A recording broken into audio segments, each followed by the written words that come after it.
Leonardo, boa tarde. Boa tarde, Fabíola. Boa tarde a todos os produtores que nos assistem. ITR, por que essa bronca toda que a gente está acompanhando aí ano passado, aqui na região já teve, em Serranópolis, agora esse ano em Jataí, ano passado também em Rio Verde, o pessoal discutiu muito, e eu acho que não é privilégio só do sudoeste goiano, não. Então, o ITR é um imposto que causa tumulto todos os anos, né? O ITR é um imposto federal, só que ele é oportunizado ao município a fazer um convênio com a Receita Federal e a partir da assinatura desse convênio ele passa a ter o direito de fiscalizar, de fazer a fixação dessa pauta de valores. E aí justamente que gera o problema. Por quê? Porque o município, até esse ano, desse ano para trás, ele se utilizava de servidores, às vezes, que não tinham uma capacitação técnica. E isso acabava gerando uma supervalorização da área do produtor, que a gente chama de VTN, valor da terra nua, né?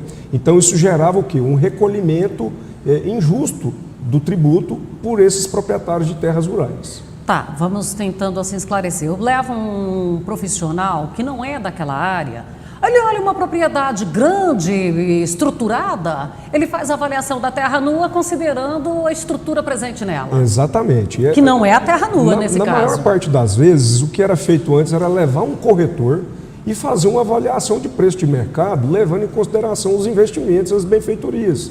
E a lei é muito clara.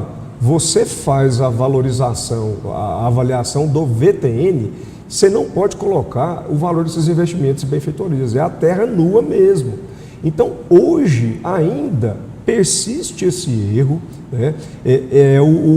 A publicação de um decreto esse ano pela municipalidade gerou um descontentamento entre os proprietários de terra e isso fez com que o sindicato rural, de uma maneira muito inteligente, reunisse esses contribuintes lá na associação comercial e onde todos tiveram a oportunidade de manifestar e questionar até mesmo as autoridades municipais. Tiveram presente o secretário da Fazenda, o procurador-geral do município. Foi quase uma audiência pública. Uma audiência pública, um diálogo muito urbano, muito, assim, foi muito tranquilo, produtivo. A prefeitura se dispôs, inclusive, a ouvir, não teve uma postura autoritária. Né? Então, nós estamos numa fase, aqui voltando um pouquinho, foi formado uma comissão técnica formada por contadores, engenheiros agrônomos, advogados tributaristas, e estão avaliando esse procedimento para preparar o material e levar até o prefeito,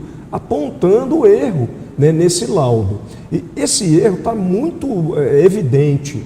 A empresa que foi contratada por meio de um processo licitatório está usando esse valor de mercado, levando em consideração as benfeitorias. Então, assim, isso infla, né, o valor que não é o correto. Então, assim, a gente está negociando, muito provavelmente amanhã teremos uma reunião lá na prefeitura, né, liderada pelo sindicato rural, juntamente com o prefeito, para poder dialogar e mostrar, né, esse equívoco e tentar resolver tudo de uma forma amigável, né? O importante é que o município também tenha a sua receita. É importante dizer para a população que essa receita dos impostos são investidos em saúde, né, no asfaltamento das ruas. É importante. E o produtor, nesse ponto, ele não está negando a fazer a sua contribuição, né? Mas o problema é que deve ser feito o quê? Uma tributação de uma maneira legal, justa, de acordo com o que a lei determina. Isso que a gente está conversando aqui, ele vai servir não só para Jataí, mas para qualquer município do país, porque as regras são as mesmas, né? Exatamente. Eu assessoro alguns sindicatos rurais aí da região e o que a gente tem percebido é que essas empresas que estão sendo contratadas estão cometendo os mesmos erros. Então, assim, é muito importante, né, que o proprietário de terra rural se atente, converse com o sindicato, busque a administração municipal e demonstre esse seu descontentamento, né? Que faça isso a tempo de discutir ainda, justamente, né, essa comissão aqui, por exemplo, de Jataí, a preocupação é que o prazo vai até o dia 30 de setembro, como você disse. Para o recolhimento. Para o recolhimento. Então, assim, esse prazo é muito curto. Se não tiver uma alteração, vamos supor que a municipalidade mantenha o preço que está ali fixado no decreto. O produtor ele tem a opção de questionar. É o produtor que calcula o ITR. Se ele faz uma declaração com valor menor do que é o apontado ali pelo município, ele já vai cair numa malha fiscal direta lá na Receita Federal e vai gerar um auto de infração com multas. Então, assim, gera uma série de dor de cabeça para o produtor. Transtorno está garantido. Transtorno está garantido. Então, assim, a importância de se dialogar com a administração municipal, isso serve para todos os municípios aqui da região, né? É no sentido de resolver de forma coletiva, né? O diálogo sempre é a primeira hipótese, a primeira solução que deve ser adotada. Quando eu falo desse valor da terra nua, que eu não posso levar em consideração as benfeitorias, eu vi em algum lugar, já não me recordo mais onde, que observa lá, se é uma terra destinada a grão, se é para pastagem, essa pastagem foi implantada ou é nativa, e se é área de reserva, a área de reserva também entra? Exatamente. Então, quer dizer, além de eu não produzir, eu tenho que pagar imposto sobre ela. A fórmula de se calcular o ITR é uma fórmula complexa, ela envolve o valor da terra nua, a gente vai ver a dimensão dessa área que é aproveitável, e aí você exclui essas partes de proteção ambiental, as partes improdutivas. Então você faz esse cálculo total, entendeu? E assim, quanto mais produtiva for a área, menor a tributação. Por quê? Porque você vai ter uma alíquota. Esse imposto, o ITR, ele procura o quê? Estimular o dono da terra a utilizar ela de uma forma bem eficiente, bem eficaz, né? Então, é justamente essa parte aí também ela vai ser levada em consideração na tributação.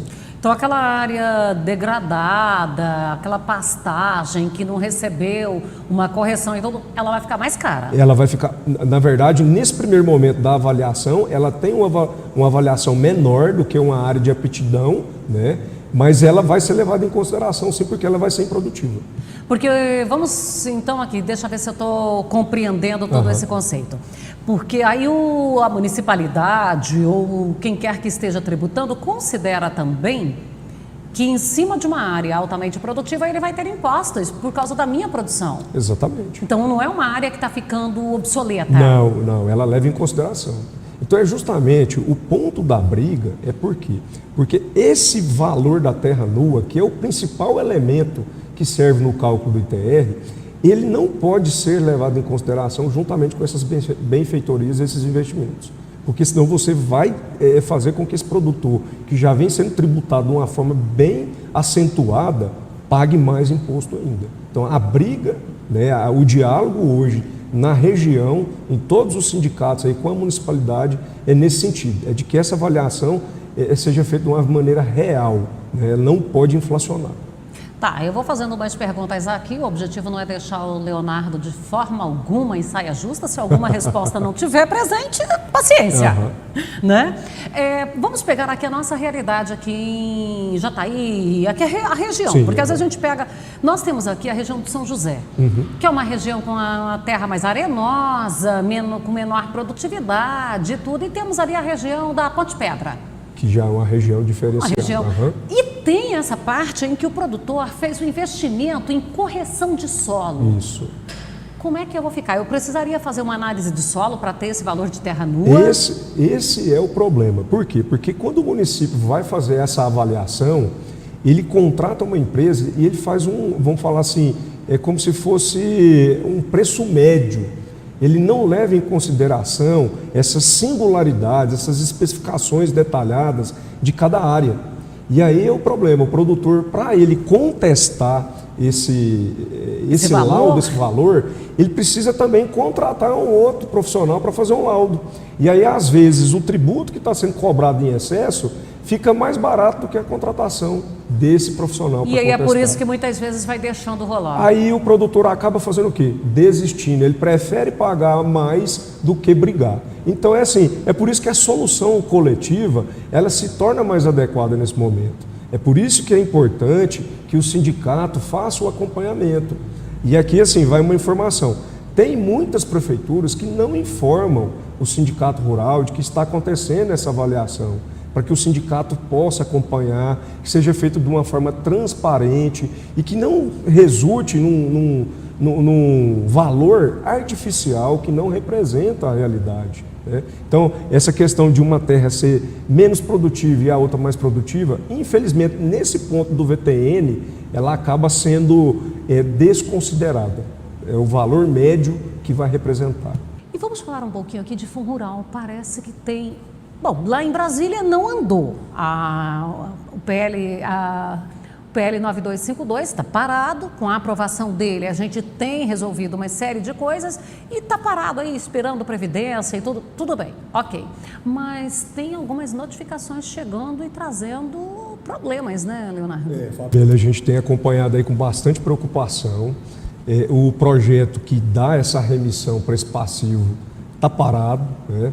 Em razão até da aprovação da reforma da Previdência, foi uma condicionante que tiveram lá em Brasília.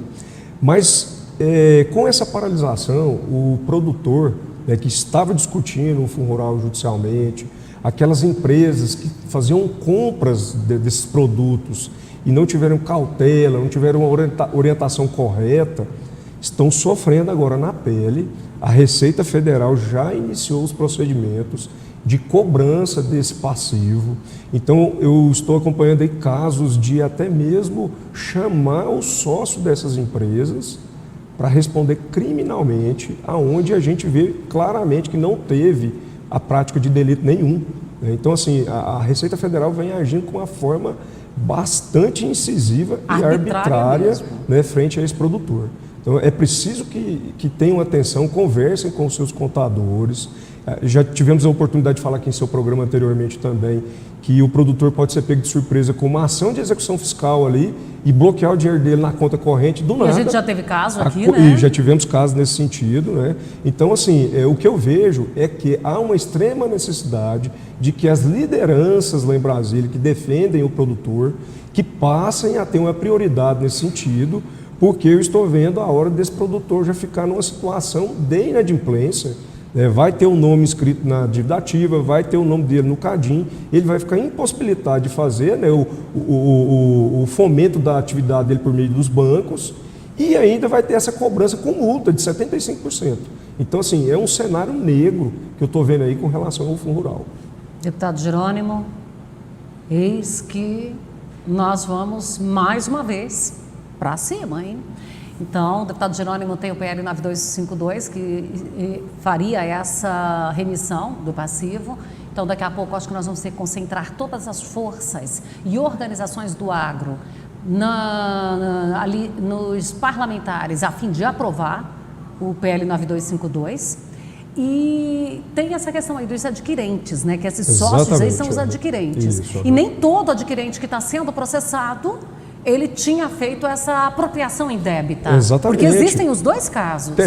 Nós temos que separar, existem as pessoas que estavam fazendo a retenção e não estavam fazendo o recolhimento para a Receita, isso é um crime mesmo. Isso, né? É um crime e ela tem que responder junto ao governo. Isso ele vai responder. Agora, existem casos em que a empresa não fazia retenção porque o produtor tinha uma decisão judicial que amparava ele, então ele de fato estava impedido de fazer essa retenção. Mas mesmo assim ele está sofrendo uma autuação pela Receita e a Receita está encaminhando para a Procuradoria da República para que seja aberta uma ação penal contra o sócio dessa empresa. Então, assim, a gente vê com bastante preocupação, né? Além de estar sendo cobrado por um passivo que nós acreditamos ser indevido, ainda está sendo acusado de uma prática criminosa, né? Então, assim, eu vejo com falta de sensibilidade, falta de respeito com essas pessoas desse segmento. Leonardo, nosso tempo está esgotado, eu quero te agradecer e nós vamos voltar a falar sobre isso, porque é um assunto que não se encerra tão cedo, pelo que a gente percebe. Exatamente. Fundo rural, tem lei Candir, tem a taxação das exportações indiretas aí no agronegócio, então a gente tem que ficar de olho, né, na defesa desse segmento.